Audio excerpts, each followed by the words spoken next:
IndiGo సంక్షోభం కేంద్రం serious అయింది.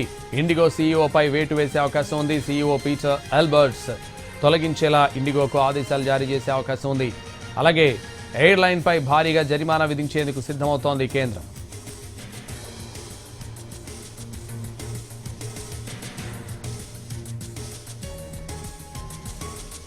ఇండిగో సంక్షోభంపై కేంద్రం సీరియస్ అయింది. ఇండిగో సీఈఓపై వేటు వేసే అవకాశం ఉంది. సీఈఓ పీటర్ ఎల్బర్ట్స్ ను తొలగించేలా ఇండిగోకు ఆదేశాలు జారీ చేసే అవకాశం ఉంది. అలాగే ఎయిర్లైన్పై భారీగా జరిమానా విధించేందుకు సిద్ధమవుతోంది కేంద్రం.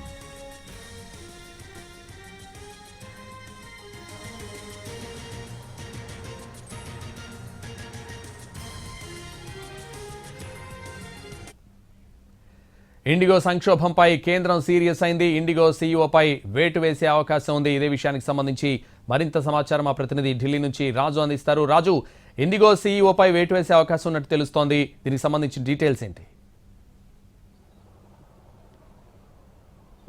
సంతోష్, ఇండిగో సంక్షోభం అనేది అతి పెద్దదిగా మారిపోయింది. సో ఈ విషయంలో ఇప్పుడు స్వయంగా ప్రధానమంత్రి నరేంద్ర మోడీ సమీక్ష నిర్వహిస్తున్నటువంటి పరిస్థితి కనిపిస్తుంది.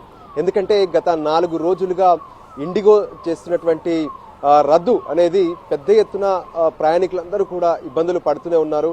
అంటే ప్రయాణికులకు సరైనటువంటి సమయంలో సమాచారం ఇవ్వకపోగా వాళ్ళందరూ ఎప్పుడైతే ఎయిర్పోర్ట్లోకి రీచ్ అయ్యి ఏకంగా వాళ్ళ లగేజ్ అంతా కూడా చెక్ఇన్లో వేసుకొని లగేజ్కి ఇచ్చిన తర్వాత వాళ్ళు ఫ్లైట్ ఎక్కడానికి వెళ్ళేటటువంటి గేట్ ఏదైతే ఉంటుందో ఆ గేట్ వరకు వెళ్ళాక అప్పుడు ఫ్లైట్ క్యాన్సిల్ అయినటువంటి సమాచారం అందుతుంది. సో దానివల్ల ప్రయాణికులు ఎయిర్పోర్ట్కు రీచ్ అవ్వడం, ఆ తర్వాత జరిగినటువంటి పరిణామాలు, వీటన్నిటి నేపథ్యంలోనే తీవ్ర ఇబ్బందులకు గురయ్యారు. సో ఈ సమస్య ఇంత పెద్దదిగా మారుతుంటే అధికారులు కానీ సివిల్ ఏవియేషన్ మినిస్ట్రీ కానీ ఏం చేస్తుందనేటువంటి అంశం పైన ప్రధానంగా ప్రధానమంత్రి రివ్యూలో ప్రశ్నించారు.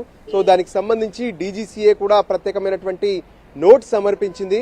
మరోవైపు ఇండిగోకు అంటే గత 18 నెలల క్రితమే పైలట్ల రోస్టర్ విషయంలో, ఫ్లైట్ క్రూ విషయంలో ఉన్నటువంటి నియమాలకు సమయం ఇచ్చినప్పటికీ కూడా వాటన్నిటిని అమలు చేసేందుకు 18 నెలల పాటు సమయం ఇచ్చినా ఇండిగో కావాలనే పట్టించుకోలేదు. సో తీరా సమయం వచ్చాక ఇప్పుడు తమ వద్ద పైలట్లు లేరు, సో ఫ్లైట్ సిబ్బంది కూడా లేరు అంటూ విమానాలన్నింటినీ కూడా రద్దు చేస్తూ వస్తుంది.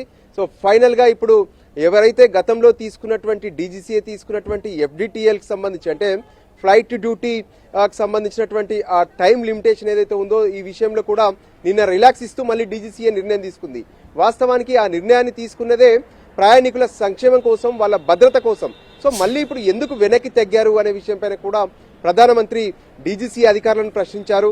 దాంతోపాటు సివిల్ ఏవియేషన్ మినిస్ట్రీకి సంబంధించినటువంటి ముఖ్యమైనటువంటి అధికారులను కూడా ప్రశ్నించారు. సో ఈ సమయంలోనే ఇండిగో ఎందుకు ఇంత నిర్లక్ష్యంగా వ్యవహరించిందనే దాని మీద ప్రత్యేకంగా చర్చ జరిగినట్టుగా తెలుస్తుంది. అందులో ఇండిగోకు సంబంధించినటువంటి ఇండియాకు సంబంధించినటువంటి సీఈఓ ఎవరైతే ఉన్నారో పీటర్ హిల్బర్ట్స్ అతన్ని తొలగించే దిశగా అడుగులు పడుతున్నాయి. సో దానికి సంబంధించి ఒక అధికారిక ప్రకటన కూడా వెలువడే అవకాశం కనిపిస్తుంది. ఎందుకంటే దీనికి బాధ్యులు ఎవరు అనే దాని మీద ఇప్పటికే ఒకవైపు రివ్యూ జరుగుతుంది, సమీక్ష జరుగుతుంది, దాంతోపాటు విచారణ కూడా జరుగుతుంది. సో దీనికి సంబంధించి అధికారులకు అన్ని రకాలుగా సమాచారం ఇచ్చి మిగతా అన్ని ఎయిర్లైన్స్ వాళ్ళ పైలట్స్ కావచ్చు, వాళ్ళ క్రూను సెట్ చేసుకున్నారు. కానీ ఇండిగో మాత్రం లైట్ తీసుకుంది. సో ఈ లైట్ తీసుకోవడం వెనక బాధ్యులు ఎవరు అనే దాని మీద ఇప్పుడు ప్రధానంగా ఫోకస్ పెట్టారు. సో అందులో భాగంగానే ఇండిగోకు సంబంధించి మరికొన్ని రోజులైతే సమయం పట్టేలా ఉంది.